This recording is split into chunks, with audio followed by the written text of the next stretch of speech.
I'm Aaron Davis. I lead platform engineering at Grainger. My responsibilities and functions have to do with, basically I'm a single-threaded leader that leads all of platform engineering, so all of the capabilities that that empower engineers across Grainger technology. We make a lot of impacts across the organization with the solutions that we build. To give you just a few numbers, platform engineering alone releases between 4,000 and 5,000 times a year. Our average release rate is like roughly twice a day. All of that is driving new features and impact across Grainger. We do follow a continuous release mindset, continuous deployment mindset as part of what we call our sensible defaults. And so with that, we use trunk branching and strategies like that to make sure that the smallest atomic piece of code that can go to production will go to production immediately.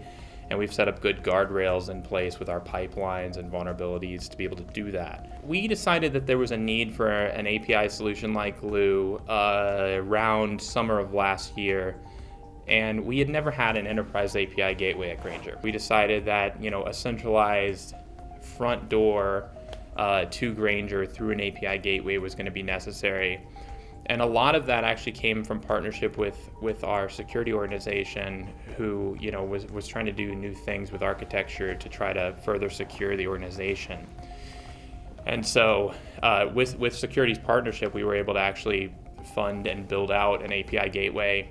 And then not only build the API gateway, but also integrate it into our EKS container runtime environment to really rethink the way we do Istio. We were doing open source Istio previously, and we decided that there was a lot of learning curve with that.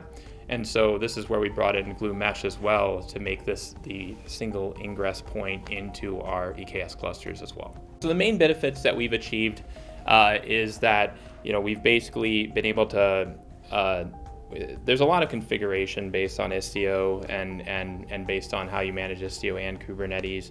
So Gloo has helped us manage a lot of that configuration. We've had a lot better service isolation from it. MTLS has gotten better.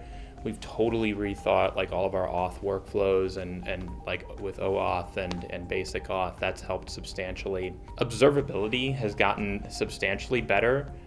With Gloo, we know previously we had a bunch of APIs connecting to the world all over the place. Now you have this centralized front door.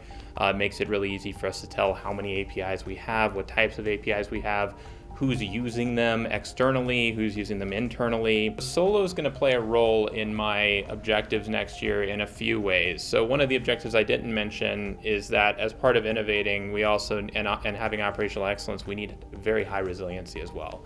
So we have a whole initiative going on around, should we do active-active? Solo is going to play a big role in that, because the way we've set up Solo allows for easy active-active setups across both our gateway and our mesh.